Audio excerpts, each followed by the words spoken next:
Invitado, Fernando Tincopa, politólogo del Centro Wiñac, se encuentra con nosotros. Fernando, muy buenas noches, bienvenido.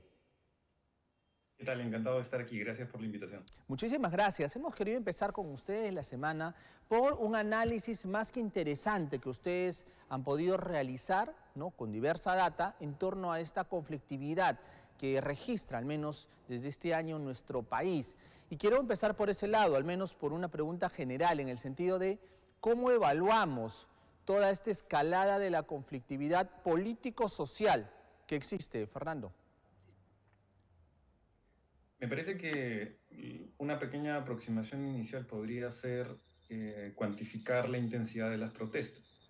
A partir de los registros que viene haciendo la Defensoría del Pueblo, nosotros lo que hemos hecho es condensar esa información para compilarla gráficamente y que permita una mejor lectura del conflicto. Así podemos ver, por ejemplo, que cuando inició la segunda temporada del conflicto en enero, el 4 de enero,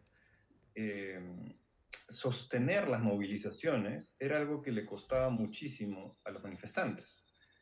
De ahí que se priorizó más la estrategia de toma de carreteras. De hecho, la toma de carreteras llegó a picos altos a medida que la movilización y las concentraciones se iban reduciendo. Todos los tipos de acciones de protesta, incluyendo los paros provinciales, se habían reducido hasta antes del 9 de enero. Es decir, el día en el que ocurren la mayor cantidad de fallecimientos concentrados en Juliaca, hasta ese momento la protesta mostraba signos de agotamiento previo. Lo que vemos luego es que, producto de la mala gestión de contención del gobierno, digamos, y los lamentables fallecimientos, lo que ocurre es que se sostiene la indignación y se incrementa muchísimo más todo tipo de acciones de protesta, pero a una escala bastante alta. Y de hecho, el gráfico actualizado que tenemos muestra que para el 19 de enero ya habíamos superado todo tipo de picos históricos de la cantidad de provincias en paro, de los bloqueos de carretera a nivel nacional y provincial, de las movilizaciones y concentraciones. ¿Qué detonó Creíamos eso? que era intenso, pero al parecer se ha reducido en los últimos días. Disculpa. Discúlpame, Fernando, Bien. ¿qué detonó finalmente ese pico del que tú hablas? ¿Qué fue el fulminante que se haya disparado el tema de la conflictividad? Yo creo que el primer punto de quiebre definitivamente fueron los muertos. El gobierno, al tener, digamos, lo que ha sostenido la conflictividad en términos generales pudo haber sido también gran parte de los errores del gobierno. El primer gran error que fue producto de los enfrentamientos entre las fuerzas del orden y los manifestantes, que produjo los fallecimientos, generó un respiro a modo de impulso de reanimar la protesta social. Y eso fue uno de los primeros puntos de quiebre. El segundo punto de quiebre me parece que antes que el punto de quiebre diría yo, errores que sostuvieron las protestas fueron los continuos mensajes presidenciales con tono retador. Y esa confrontación fue percibida como los manifestantes como un llamado a la acción. Y de hecho, el 19 de enero, esto se tradujo en un incremento importantísimo de las acciones de protesta.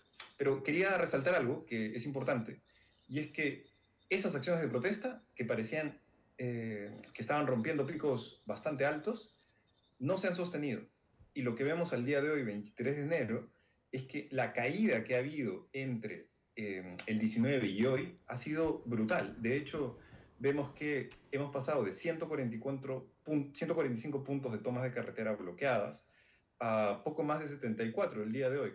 En la noche seguramente bajarán y mañana y los próximos días se determinará si es que esta caída se sostiene y marca un punto de inflexión crítico para, digamos, las protestas y se apaciguan o se reducen o se concentran en provincias, o si es que el movimiento logra sostener protestas en el mediano plazo durante la próxima semana. En estos días es en donde se juega esa tendencia. Ahora, lo que también ha podido evidenciar ustedes es en el sentido que no ha habido un direccionamiento, no ha habido una dirigencia, no ha habido estos voceros, ¿no? Estas personas que puedan canalizar desde los protestantes todas las demandas. No existió, estaban Sí, dispersos.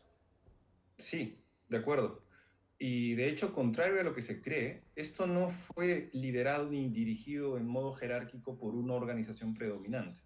Han sido un cúmulo de pequeñas organizaciones, digamos, ¿no? Incluso organizaciones de provincia que no querían asignarle protagonismo a las clásicas organizaciones más centralistas de Lima, como la CGTP, el SUTEP, Ujú. etc. Y de hecho, este es uno de los errores organizativos de la protesta que pueden estar explicando su gran caída en estos últimos días. La protesta del 19 de enero fue sumamente desorganizada, para los propios manifestantes incluso. El impacto que se esperaba tener no fue tal. Y esto producto de que no había liderazgos claros. El día de la misma protesta, incluso los manifestantes, con algunos de los que pudimos conversar, te decían que no habían direcciones claras, no sabían a quién seguir, no Ujú. sabían por qué camino ir o quién debería ir adelante, cosas de ese tipo que marcaban la idea de que las organizaciones que fueron de provincia como delegaciones no pretendían hacer que la marcha se caracterice como una marcha partidaria o marcha impulsada por organizaciones clásicas. De hecho, le dijeron a la CGTP literalmente que no querían que ellos gestionen las coordinaciones. Esa falta de coordinación me parece que es uno de los factores explicativos para el menor impacto que han tenido. Y ahora, también para seguir analizando este tema, finalmente toda esta protesta ha tenido una agenda sumamente política. O sea, su agenda, los puntos que ellos pusieron en consideración eran netamente políticos. No había una agenda social, reivindicativa de derechos, en fin, no. Reiteramos, era una agenda político-partidaria. Eh, no, estoy de acuerdo, solo que, de nuevo, diría que era una agenda política maximalista que no buscaba atender como puntos de negociación intermedios. De hecho, es imposible porque no hay puntos de negociación ahí donde, por ejemplo, los tres puntos principales tenían que ver con la renuncia de la presidenta, eh, la, el, el El cierre cierre del del Congreso y el Congreso, llamado a la Asamblea Constituyente. exacto. La mayoría de esas cosas son blanco y negro, o renuncia o no renuncia, no hay intermedios con los cuales se puedan sentar a negociar. Y dado que ellos no estaban poniendo sobre la mesa temas sociales como los que te refieres, en efecto las demandas eran políticas y de tipo maximalistas. Yo no diría partidario, porque no han pretendido hacer que un partido lidere las protestas. Sin embargo, hay que reconocer que existen intereses, obviamente, de los que lideran en capitalizar el respaldo que puedan gestionar a partir de ser los que abanderan la protesta para luego capitalizarlo electoralmente en las próximas elecciones. De Ujú. eso no me cabe duda. Pero en este momento las protestas no abanderan luchas partidarias específicas, Correcto. Ahora, sino políticas. efectivamente. Ahora, el hecho también de poder identificar estas personas no, revoltosas, creo que me sale, es muy simple, creo, catalogarlas, pero sí violentistas, sí para muchos con perfil terrorista. Y decimos terroristas no porque pertenecen pues a Sendero, MRTA, sino porque quieren generar el caos, el terror, ¿no? A eso me refiero. Cuando comienzan a destruir, pues intentar destruir, y como lo han hecho, aeropuertos, sedes del Poder Judicial, sedes del Ministerio Público, comisarías, han destruido varias comisarías en el país, entidades públicas, entidades, pero o sea, generando una zozobra, un caos, una anarquía total. Eso también creo ha deslegitimado y ha debilitado mucho estas protestas. La violencia siempre termina deslegitimando las acciones por más, digamos, aspiracionales o idealistas que se pretendan hacer. Y sin embargo, acá ha ocurrido un fenómeno interesante. Todas las críticas iniciales que se centraron en contra de las protestas tenían que ver con básicamente una especie de estrategia de terruqueo bastante simple.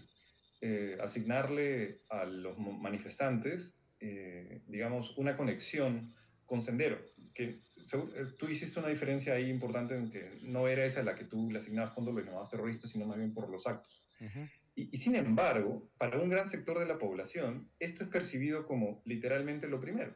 Muchos asociaban, digamos, parte de la violencia expresada con acciones que vivieron en los años 80, en algunos casos. Y quizás esa es una estrategia, digamos, muy poco ética, pero que en términos, o sea, prácticos funciona para un gran sector de la población que aspira a creer eso. Yo particularmente lo que creo es que las protestas han tenido un componente violento que ha expresado, digamos, una minoría, pero una minoría muy activa y movilizada, que ha tomado decisiones, digamos, con un nivel de estrategia muchísimo mayor al que hemos visto años antes, porque la toma de aeropuertos y los bloqueos de carretera al nivel que hemos visto, lo que hacen es mostrar que se han estado escogiendo acciones muy costo efectivas, es decir, acciones que con una menor exigencia logística y de recursos humanos en general le genera un alto impacto. Para bloquear una carretera uno no necesita más de 40 personas. Para tomar un aeropuerto basta que una persona se posicione dentro de la línea de aterrizaje para bloquear las operaciones. Y ese tipo de cosas seguramente surgieron digamos, la razón, la cabeza de los manifestantes como las más costo efectivas. Tienen un sentido de ser. Obviamente eso no niega el hecho de que son totalmente criticables. Yo me alejaría un poco de la concepción, digamos, que tacha estas protestas como absolutamente terroristas, porque elimina la posibilidad de criticar las protestas con otro tipo de argumentos y te pone más o menos como en el nivel de criticar al otro con los mismos argumentos que el otro te critica. Es una discusión entre comunistas y fachos y así terminan las discusiones polarizadas.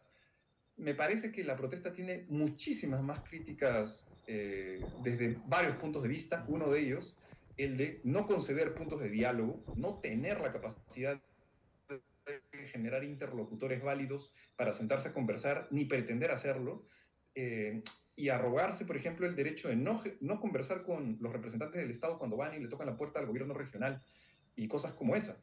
Y por otro lado, no saber diferenciar ni penalizar los propios actos de violencia de sus integrantes, sino más bien, digamos, este espíritu de cuerpo de atribuir que son excepciones cuando los últimos días han estado mostrando que son más bien la regla. Y ese nivel de tolerancia a la violencia me parece que es uno de los más criticables. Yo sí cuestionaría muchísimo, digamos, el nivel de normalización de la violencia que estamos viendo en estos días. En general, es una crítica que también podría extenderse en parte hacia, eh, digamos, la forma en la que el Estado ha actuado. Pero Correcto. ese es Claro. también, Sin embargo, supongo que, otro punto. efectivamente, sin embargo, hay que poner orden, o sea, de alguna manera, porque si no, ahí sí anarquía total, ¿no? Entonces, teníamos que ver los De mecanismos acuerdo. El legales, Estado ¿no? tiene ahora la obligación de hacer eso. Ujú, Sí. ujú. Para concluir, Me Fernando, parece, solo sí, para... sí, Disculpa, dime, tengo un delay. No te escucho dime, bien. te Te estoy escucho. recortando. Pero bien.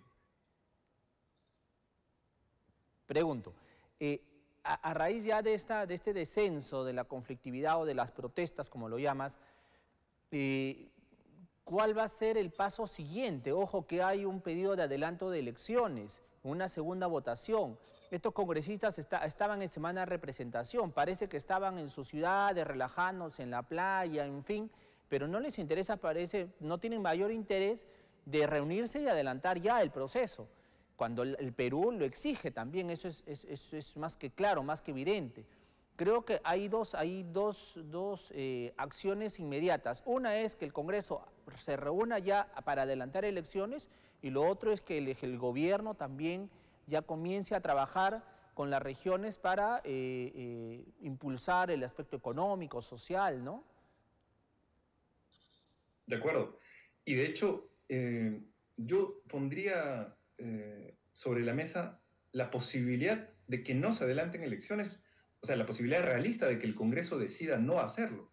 A mí no me queda tan claro si es que este Congreso está convencido de que eso sea así. De hecho, veíamos algunas declaraciones de parlamentarios de la izquierda que estaban condicionando su voto a favor del adelanto de elecciones solo si llegase a formarse una segunda ánfora para condicionar la Asamblea Constituyente también como un requisito Es para verdad. que se apruebe el adelanto de elecciones, solo si le dan Asamblea Constituyente y si llaman a un referéndum para decidir eso.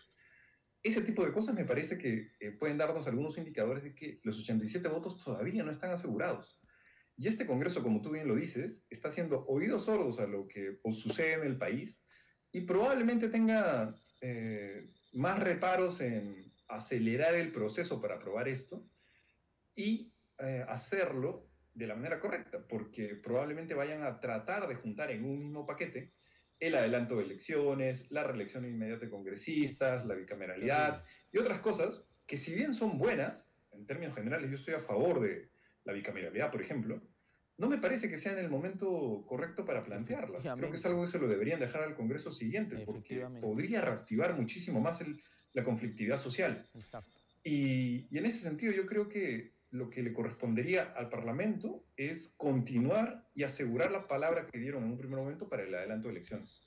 Y al Ejecutivo le corresponde obviamente garantizar el orden interno de una manera inteligente, de una manera que permita desactivar a estos cabecillas radicales que optan por la violencia sin, digamos, generar mayores atisbos de indignación colectiva en general por metidas de pata como las que hemos visto en los últimos días con medidas poco inteligentes para la contención Efectivamente. de las movilizaciones. Así que Efectivamente. yo creo que el reto es Excelente. igual grande. Excelente, Fernando. Fernando, te agradezco muchísimo por estar esta noche con nosotros.